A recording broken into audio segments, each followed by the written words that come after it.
Now comes a Pitot tube, another device which works on the principle of Bernoulli's theorem. इसको Pitot नहीं बोलना, इसको Pitot बोलना, Pitot tube बोलते हैं, named after the scientist major Pitot, लिखते Pitot है। Pitot tube, it is mainly used to measure the speed of aeroplane, speed of aeroplane, ये लीजिए पीटो ट्यूब इसीलिए यूज़ होता है। It is mainly use to measure the speed of aeroplane. कैसे? जैसे मान लो एरोप्लेन है आपका, ये इसकी विंग्स हैं, तो अगर एरोप्लेन जा रहा होगा ऐसे तो एयर ऐसे आ रही होगी, तो एयर को हम पीटर ट्यूब में एंटर करने देते हैं और फिर मेजर हो जाता है एयर की स्पीड। तो एक्चुअली हम एयर की स्पीड मेजर करते हैं, एरोप्लेन की ऑब्वियसली सेम ही होगी, है ना। ये हम मान लेते हैं कि एयर की अपनी कोई पहले से स्पीड नहीं थी, ये मानना ज़रूरी है।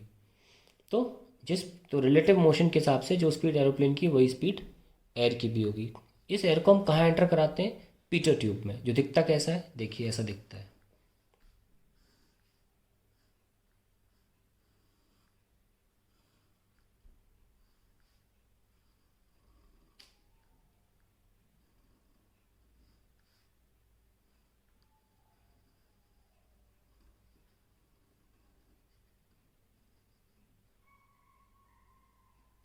ये लीजिए,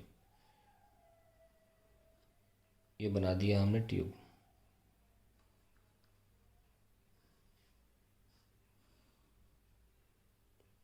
मतलब चलता रहेगा ये पीछे। तो एयर की एंट्री ऐसे हो रही है, दो सेक्शंस हैं यहाँ जहाँ पे बर्नौली लगेगा, 1 और 2। अब क्योंकि यहाँ पे जो एयर है ये 1 के ऊपर से निकल जाती है, तो 1 पे जो वेलोसिटी है वो एयर की वेलोसिटी होगी जो हमें निकालनी है। और 2 सडनली इतना छोटा होल हो जाता है कि यहाँ पे एयर घुस ही नहीं पाती, सडनली यहाँ पे वेलोसिटी ज़ीरो हो जाती है या बहुत ज़ीरो के आसपास। अब जहाँ वेलोसिटी इतनी कम होगी वहाँ प्रेशर गज़ब का होगा। अब मान लीजिए पहले स्टार्टिंग में ये रहा होगा कि मरकरी जो है वो सेम लेवल पे रही होगी, यस और नो।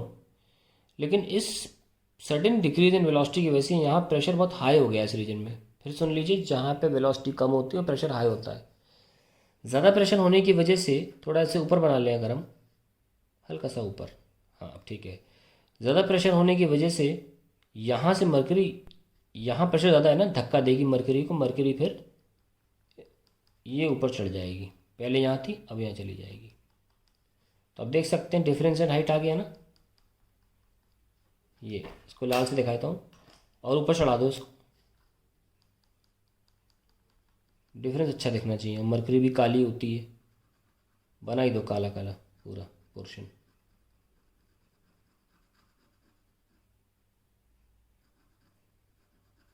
ये लो,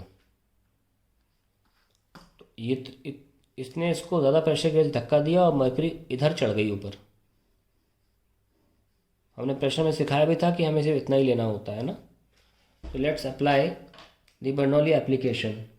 यहाँ पर P1 plus half rho V1 square plus rho g h is equals to P2 plus half rho V2 square plus rho g h. अब कहीं से भी नोटिस करें तो 1 और 2 के बीच में डिफरेंस बहुत कम है। हाइट का डिफरेंस इन पॉइंट जो है 1 और 2 में बहुत कम है, तो हम दोनों की हाइट ऑलमोस्ट सेम जगह मान लेते हैं, तो ये पोर्शन हटा देते हैं। ठीक है, ये प्रेशर जो है मर्करी प्रेशर है। ओके, हमको निकालना है वेलोसिटी 1, तो इसको यहाँ रखो, यहाँ बुला लो। Half rho V1 square minus V2 square is equals to P2 minus P1। V2 square तो ज़ीरो है, हमने पहले ही बोला यहाँ पे ज़ीरो वेलोसिटी हो जाती है।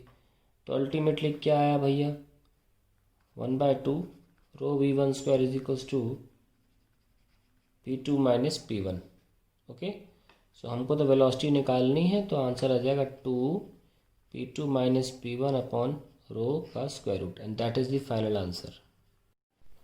तो अब या तो आप P2 माइनस P1 में छोड़ दें या इसको भी लिख सकते हैं। ऑब्वियसली ये प्रेशर डिफरेंस जो है मरकरी की वजह से है, और ये जो डेंसिटी है ये फ्लूइड की है। ऑब्वियसली मर्करी और फ्लूइड तो सेम है नहीं यहाँ, ये एयर है ये मर्करी है, तो P2 माइनस P1 में मर्करी के कॉलम के अकॉर्डिंग हम पुट करेंगे P2 माइनस P1 की जगह पर।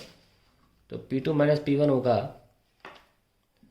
सिग्मा ले लीजिए, जैसे रो जी एच लेते हैं ना, let the mercury density B denoted by sigma, क्योंकि रो ऑलरेडी यूज़ हो चुका है। आप रो डैश भी यूज़ कर सकते हो अगर सिग्मा से अच्छा नहीं लग रहा, सिग्मा जी एच, ठीक है।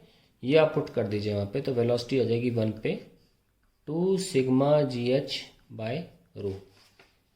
ये लीजिए, ये भी वेलोसिटी आ गई 2 सिग्मा जी एच बाय रो, और यहीं से आपको आंसर भी मिलेगा, ठीक है। तो आप ये भी ध्यान रखें एक the same time that formula actually was 2 delta P by rho, ये मत भूलना है, ये बहुत इंपॉर्टेंट फॉर्मूला अपने आप में प्रेशर डिफरेंस के फॉर्म में। और ये तो खैर है ही important because delta P is sigma